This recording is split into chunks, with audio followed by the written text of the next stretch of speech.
Hello friends, आज हम लोग सीखेंगे डिजिटल सर्किट बनाना और ये DSCS सॉफ्टवेयर से हम लोग सीखेंगे। तो चलिए देखते हैं दोस्तों, ये DSCS सॉफ्टवेयर का जो प्लेटफॉर्म है ये कैसे काम करता है। इस सॉफ्टवेयर में हम लोग देखेंगे तरह तरह के ऑप्शन दिए गए हैं। ये सारे ऑप्शंस को हम लोग यूज़ करेंगे और यहाँ पे हम लोग देख सकते हैं लाइब्रेरी में हम लोग का सिंबल लाइब्रेरी जो लिखा हुआ है, इसमें तरीके के हमारे गेट्स लॉजिक दिए हुए हैं जिसको हम लोग यहाँ पे डिज़ाइन करेंगे। तो चलिए आरंभ करते हैं। सबसे पहले हम लोगों ने एक नॉट गेट को सिलेक्ट किया। अब ये नॉट गेट है या नहीं है इसको हमें वेरीफाई करना है। तो हमने एक इनपुट भी लिया, आउटपुट को चेक करने के लिए हमने एक LED ले लिया। अब इन्हें हम इस वायर से कनेक्ट कर देते हैं। कनेक्ट करने के बाद हम लोग इसे स्टिमुलेशन को रन करना है ताकि हम ये वेरीफाई कर सकें कि ये नॉट गेट है। तो हमने स्टिमुलेशन को रन किया। रन करने के बाद हम पाते हैं कि यहाँ पे बटन में हमने कुछ नहीं प्रोवाइड किया है, फिर भी LED जल रहा है, हमारा रेड कलर का जल रहा है। इससे पता चलता है कि ये हम लोगों का जो गेट है ये आउटपुट में हमें 1 लॉजिक दे रहा है, जबकि हमारा इनपुट 0 है। अगर इस बटन में हम क्लिक करते हैं तो पाते हैं कि LED बंद हो जाता है। इससे पता चलता है कि जब हमारा इनपुट लॉजिक 1 है तो आउटपुट हमारा 0 हो चुका है, और जब यहाँ पे हमने क्या किया, इसको 0 कर दिया तो आउटपुट लॉजिक फिर से हमारा 1 हो गया। तो ये नॉट गेट का हमारा लॉजिक होता है। इससे ये वेरीफाइड हो जाता है कि ये जो हमारा गेट है ये नॉट गेट है। चलिए आगे बाकी सारे गेट्स को हम देखते हैं कि किस प्रकार काम करते हैं।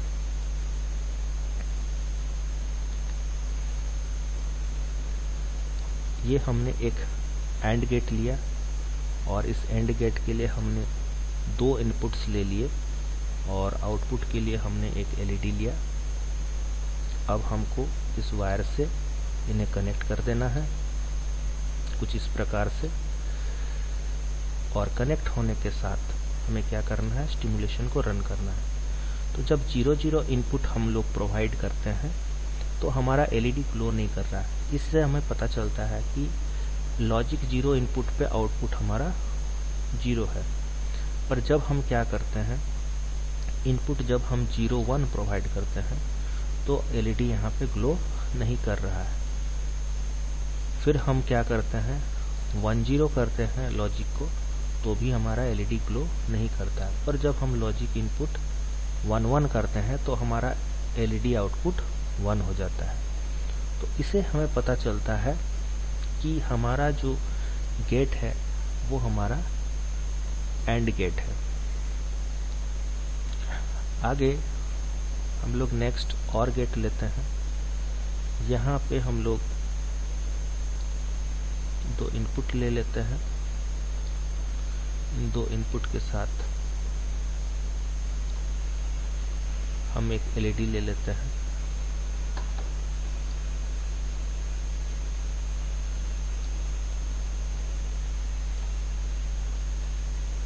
इन्हें कनेक्ट करने के बाद हम स्टिमुलेशन को रन कराते हैं। 0 इनपुट पे आउटपुट 0 रहता है, 0-1 इनपुट पे आउटपुट 1 हो जाता है, 1-0 इनपुट पे आउटपुट 1 हो जाता है और 1-1 इनपुट पे आउटपुट 1 हो जाता है। तो इसे हमें पता चलता है कि ये जो हमारा गेट है ये हमारा OR गेट हो जाता है।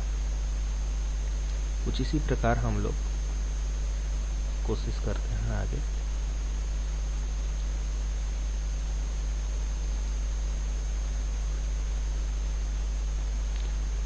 हम लोग देख सकते हैं ये NAND गेट है और NAND गेट के लिए हम लोग 2 लॉजिक लेते हैं। आउटपुट हम लोग LED लेते हैं।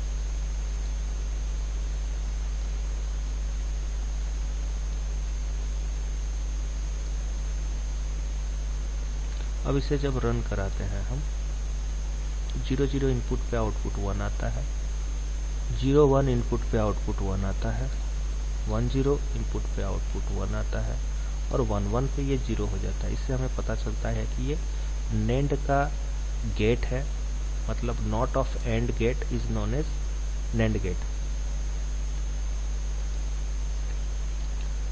आगे हम देखते हैं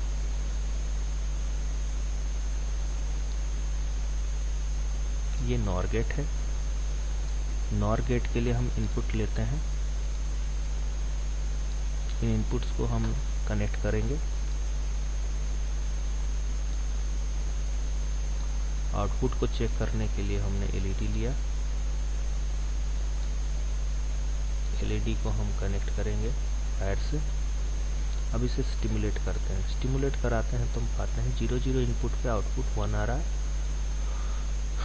1 0 इनपुट पे आउटपुट 0 हो जाता है, 0 1 इनपुट पे आउटपुट 0 हो जाता है, और 1 1 इनपुट पे भी आउटपुट 0 हो जाता है। लेकिन 0 0 इनपुट पे आउटपुट 1 आ जाता है। तो ये नॉर गेट का हमारा लॉजिक है।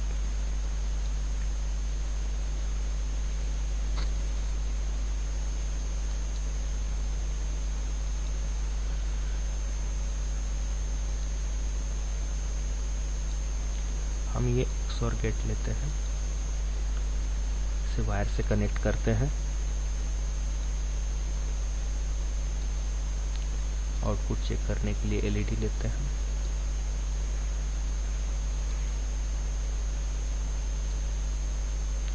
स्टिमुलेशन को रन कराते हैं। 0 0 इनपुट पे आउटपुट 0 है, 0 1 इनपुट पे आउटपुट 1 है, 1 0 पे हमारा आउटपुट 1 है, और 1 1 पे आउटपुट हमारा 0 है। तो ये हमारा XOR गेट का लॉजिक हो जाता है।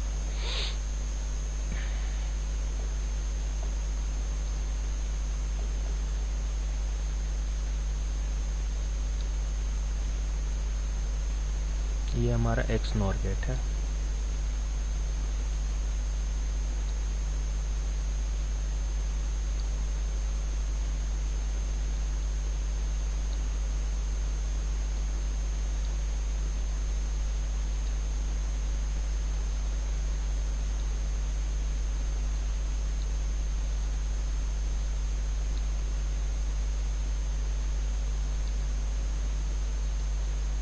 इनपुट हम लोग 0 0 पे 1 हम लोग देख सकते हैं, स्टिमुलेट करने पे 0 0 पे हमारा 1 आउटपुट आया है, ये हम लोग देख सकते हैं इस XNOR गेट पे। 0 1 इनपुट पे हमारा आउटपुट 0 हो जा रहा है, 1 0 इनपुट पे भी आउटपुट हमारा 0 हो जा रहा है, पर 1 1 पे हमारा आउटपुट 1 हो जाता है। ये XNOR गेट है। तो आज हमने ये सारे गेट्स, जितने भी हमारे डिजिटल लॉजिक के सारे गेट्स होते हैं, NOT gate, AND gate, OR gate, NOT gate, NOR gate, XOR gate, XNOR gate, ये सारे गेट्स हम लोगों ने यहाँ वेरीफाई कर लिए। ये हमारा लेक्चर 1 कंप्लीट होता है यहाँ पे। धन्यवाद आप सबका कीमती वक्त देने के लिए। नेक्स्ट लेक्चर में, इसके आगे के लेक्चर में हम लोग लेके आएंगे कि किस तरीके से अलग अलग बुलियन लॉजिक पे हम अलग अलग कॉम्बिनेशन के गेट्स बनाया जा सकता है। धन्यवाद।